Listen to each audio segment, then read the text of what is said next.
Halo teman-teman semua, para pejuang PPG dalam jabatan di tahun 2024 ada kabar terupdate nih teman-teman di laman ppg.kemdikbud.go.id dan ini dipastikan valid ya teman-teman. Ternyata di berita terbarunya teman-teman ada surat pemutakhiran data calon peserta PPG atau pendidikan profesi guru pada upload 10 Juni, berarti di hari ini ya. Mari kita baca dan kita akan praktekkan bagaimana cara pemutakhiran data ini yang disebutkan di dalam postingan.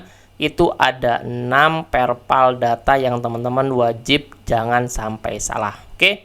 Nah, ini adalah bentuk PDF dari surat 10 Juni, yaitu tentang pemutakhiran data calon peserta pendidikan profesi guru. Mari kita baca ya teman-teman ya. Dalam rangka pelaksanaan PPG, Dirjen GTK melalui Direktorat Pendidikan Profesi Guru akan melakukan pemutakhiran data calon peserta PPG melalui aplikasi Dapodik. Nah, apa aja nih teman-teman? Yang pertama adalah data yang perlu dimutakhirkan, yaitu nama lengkap. Di nama lengkap ini tanpa gelar akademik atau keagamaan, jadi hanya nama lengkap saja. Kemudian ada nomor induk kependudukan, tempat tanggal lahir, dan tanggal lahir melalui laman Verval PTK. Nah, kita akan bongkar satu-satu ya teman-teman ya. Nanti kita akan buka Verval PTK, kemudian kita akan buka ptk.datadik. Ini kalau misalkan datadik yang option D ini kita nggak akan bisa buka ya teman-teman, karena ini punya admin Dinas Pendidikan. Jadi kita akan lihat adalah di Verval PTK dan ptk.datadik. Oke. Nah, yang B ini riwayat pendidikan formal nih teman-teman. Yang kemarin sudah kita coba bongkar, itu harus dimasukkan S1-nya. Kalau misalkan teman-teman sudah D2 dan sudah kuliah S1, ternyata yang masuk hanya D2, maka teman-teman wajib untuk dimasukkan dari ijazah S1-nya, seperti itu. Nah, kita lihat ya, riwayat di PTK ini sebagai apa. Kemudian di option C, ini riwayat karir guru, mulai dari pertama kali mengajar melalui aplikasi Dapodik. Biasanya teman-teman itu misalkan ada yang mutasi, kemudian riwayat pendidikannya riwayat karirnya itu dari SDA, kemudian mutasi ke SDB atau SMP, SMA seperti itu. Jadi harus terperinci riwayat karir gurunya seperti itu sampai aktif di 2023, 2024 di masa pelajarannya teman-teman ya, di tahun pelajarannya. Kemudian teman-teman di sini ada batas waktu pemutakhiran data dimaksud adalah sampai tanggal 30 Juni 2024 23.59. Selanjutnya dengan hormat kami mohon bantu Bapak Ibu Saudara untuk menyampaikan informasi di atas seperti itu. Nah, selanjutnya kita eksekusi ya teman-teman ya di option A dulu. Di poin A dulu.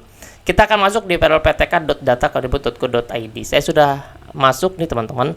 Di sini adalah perpal PTK yang dimaksud di option atau di poin A ini teman-teman semua. Nah, kalau di perpal PTK ini teman-teman harus masuk melalui akun operator. Jadi adminnya teman-teman semua ya. Jadi teman-teman nanti akan seperti ini. Kemudian teman-teman akan masuk di belajar ID, klik aja belajar ID, kemudian nanti teman-teman wajib untuk loginnya punyanya admin PTK atau di situ biasanya operator Dapodiknya. Ini bisa menggunakan akun belajar ID ya teman-teman ya. Nah, ini adalah tampilan perpal PTK di poin A nih, di perpal PTK untuk melihat nama lengkap, NIK dan tempat tanggal lahir sekaligus dengan NUPTK. Nah, di perpal PTK ini teman-teman yang sudah pernah kita bahas itu validasi Dukcapil dan NUPTK-nya. Kemarin ada salah satu guru yang valid Dukcapilnya adalah berarti silang merah. Nah, kalau misalkan teman-teman silang merah, maka harus segera diperpal. Caranya teman-teman semua tinggal masuk aja ke perpal PTK, kemudian teman-teman ke bawah nih di sini teman-teman semua. Di sini adalah perbaikan arsip. Ini pengajuan perbaikan arsip, di sini dilihatkan mana yang harus kita buat pengajuannya seperti itu.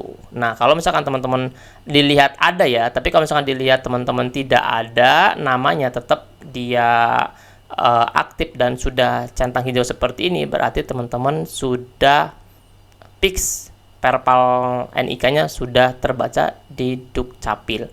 Kemudian NUPTK-nya sama teman-teman semua. Ini perpal NUPTK ya di sini kita lihat status pengajuan PTK ini yang pengajuan awal ya, pengajuan teman-teman yang baru. Kemudian di sini ada pengajuan NUPTK yang baru juga. Nah, untuk teman-teman semua yang sudah PTK-nya sudah tidak ada masalah, kayak misalkan aktif seperti ini, maka teman-teman tidak perlu lagi di verbal karena semuanya sudah benar. Yang disebutkan dengan nama itu tanpa gelar seperti ini teman-teman. Di sini semuanya nama tanpa gelar. Semuanya nama sesuai dengan di KTP dan tidak ada gelarnya. Seperti di dalam poin A ini teman-teman semua. Nama lengkap tanpa gelar akademik atau keagamaan atau haji seperti itu. Kemudian nomor induk kependudukan, NIK, tempat lahir dan tanggal lahir melalui laman Perlo PTK. Ini dimutakhirkan. Yang disebutkan dimutakhirkan adalah dilihat teman-teman semua, diperbaharui mana ada yang salah atau tidak seperti itu. Nah, berarti di dalam option A atau poin A itu sudah kita bongkar ya teman-teman ya. Kemudian kita ke poin B. Di sini adalah riwayat pendidikan formal mulai dari jenjang pendidikan dasar hingga pendidikan terakhir melalui manajemen individu PTK. Kita masuk aja teman-teman semua di ptk.datadik.kemendikbud.go.id. Saya sudah menyiapkan teman-teman sini. Ini sorry bukan ini. Ini berarti ptk.datadik.kemendikbud.go.id. Tinggal teman-teman login menggunakan SSO. Nah, username ini teman-teman semua, teman-teman bisa dapatkan di Dapodik, di akun Dapodik teman-teman semua. Kalau teman belum punya atau belum tahu deh, kalau belum punya sih nggak mungkin ya, belum tahu username dan passwordnya, teman-teman tinggal tanya ke operatornya, username password saya di Dapodik apa. Nah, kita coba untuk masuk ya di salah satu guru, atau misalkan punya saya dulu aja deh. Nah, ini adalah tampilan ptk.datadik. Ini pakai akun punya saya. Nah, disebutkan dengan pendidikan, teman-teman tinggal dilihat ya. Di sini ada biodata, di sini ada beban ajar, di sini ada tugas, di sini ada pendidikan, sertifikasi, kepangkatan, KGB, dan riwayat. Ini adalah cerminan dari inputan Dapodik teman-teman semua. Jadi kalau misalkan ada yang salah atau misalkan ada yang harus dimutakhirkan, silakan teman-teman untuk lihat Dapodiknya ya. Nah, teman-teman tinggal lihat ya, misalkan kita masuk di pendidikan, kan tadi kan harus update pendidikan ya. Ketika kita klik pendidikan, di sini kita sudah masuk semua teman-teman semua dari jenjang SD. Harusnya ada SD ya. Di sini saya belum masuk SD. Oh, ini udah ada SD. Dari SD, kemudian SMP, kemudian SMA, S1, S2 kalau misalnya teman-teman ada. Ini masuk semua teman-teman. Ini yang paling penting adalah S1-nya teman-teman harus diupdate. Kalau misalkan teman-teman sudah lulus S1-nya atau teman-teman misalkan dulu tuh ED2, silakan teman-teman dimasukkan di Dapodiknya supaya terbaca jadi S1 karena PPG itu diwajibkan untuk minimal S1 ya teman-teman. Kalau D2 itu belum bisa. Nah, di sini riwayat pendidikan teman-teman semua seperti di poin B, riwayat pendidikan formal melalui jenjang pendidikan dasar hingga pendidikan terakhir. Berarti di sini sudah ada teman-teman semua. Di sini dari SD, kemudian SMP, SMA atau SMK, S1, S2 atau teman-teman sudah S3 silakan dimasukkan. Kemudian kita lihat lagi di poin C atau option C itu riwayat karir guru mulai dari pertama kali mengajar melalui aplikasi Dapodik. Ini riwayat karir guru itu sebenarnya di sini teman-teman. Di sini udah ada semua. Di riwayat. Nah, kita klik riwayat nih. Dari guru honorer sampai dengan status kepegawaian CPNS-nya sudah ada semua di sini. Jadi teman-teman semuanya ada di PTK semuanya, oke? Nah, di D teman-teman semua, di poin D ini tidak bisa masuk ya karena satu sekolah induk itu hanya bisa dilihat dari manajemen Disdik, dinas pendidikannya. Jadi ini harus masuk di operator dinas pendidikan. Tapi teman-teman lihat juga, teman-teman satu sekolah induknya tidak boleh lebih dari satu. Satu sekolah induk ya, nggak boleh lebih dari satu. Nah, silakan teman-teman dicek lagi, bisa minta tolong juga ke operator dinas pendidikan, mungkin bisa bertanya bagaimana satu sekolah induk saya. Nah, di sini teman-teman harus satu, tidak boleh lebih daripada satu, seperti itu. Nah, 4 poin ini teman-teman silakan dicek lagi, di cross check lagi sampai batas waktu akhir bulan ini di 30 Juni. Sekarang tanggal berapa? Tanggal 10 ya. Nah, kalau tanggal 10 teman-teman masih ada 20 hari lagi untuk mengecek 4 poin ini dan silakan dimutakhirkan datanya sampai teman-teman semua bisa siap semua centang hijau, kemudian S1 sudah benar, riwayat karirnya sudah benar. Semuanya sudah benar, tinggal nanti menunggu penjaringan atau pemanggilan di PPG Daljab tahun 2024 seperti itu.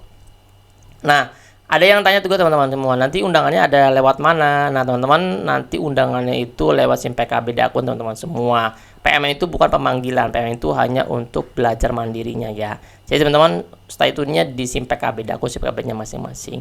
Terundang ya teman-teman ya, kalau PPG Daljab itu terundang, tidak mendaftar seperti itu. Nanti teman-teman dapat undangan dari Ditjen PPG-nya. Oke, semangat ya teman-teman ya. Silakan teman-teman drop di kolom komentar jika ada yang ditanyakan. Mudah-mudahan kami bisa jawabnya. Teman-teman tetap semangat dan saya doakan yang subscribe, like, dan membagikan video ini bisa terpanggil di PPG Daljab tahun 2024. Silahkan di-share ya ke teman-teman yang lainnya, ke grup guru yang lainnya, alumni teman-teman semua dari S1 dan alumni-alumni yang lainnya. Terima kasih teman-teman semua ya. Dadah.